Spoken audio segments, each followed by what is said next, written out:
ایک بہت ہی خوبصورت مسلمان خاتون تھی، اپنے بیٹے کو پاس کے مدرسے میں اردو سیکھنے کے لیے بھرتی کروا آئی۔ اردو پڑھانے والا مولانا اس عورت کی خوبصورتی کے بارے میں جانتا تھا۔ چھٹی کے وقت مولانا نے اس کے بیٹے سے کہا، اپنی امی کو میرا سلام کہنا۔ بیٹے نے آ کر ماں کو کہہ دیا کہ مولانا صاحب نے آپ کو سلام بھیجا ہے۔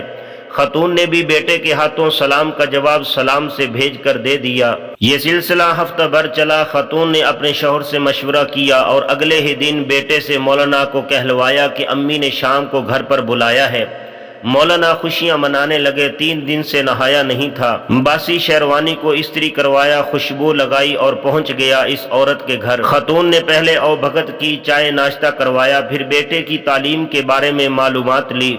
مولانا رسمی باتیں کرنے کے بعد اپنی اصلیت پر آ گیا۔ ماشاءاللہ آپ کو خدا نے بڑی فرصت سے تراشا ہے، آپ بہت خوبصورت ہو۔ وہ تو ہے، شکریہ۔ مولانا صاحب بولے، مجھے آپ سے عشق ہو گیا ہے۔ محترمہ خاتون، جی ہاں وہ تو ہے، پر یہ بات اگر میرے شوہر نے سن لی تو بہت مشکل ہو جائے گا، وہ آتے ہی ہوں گے۔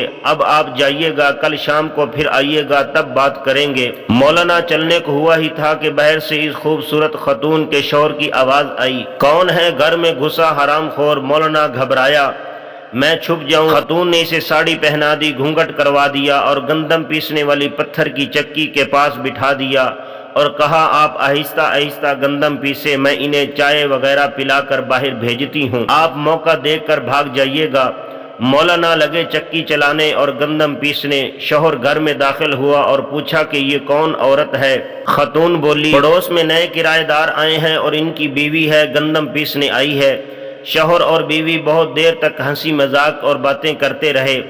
1 گھنٹے بعد شوہر نے کہا، میں ذرا کونے کی دکان سے پان کھا کر آتا ہوں، اور باہر نکل گیا۔ 1 گھنٹہ گندم پیستے پیستے پسینے میں شرابور مولانا نے ساڑی اتار کے پھینکی اور آنا فانا وہاں سے سرپٹ بھاگ لیے۔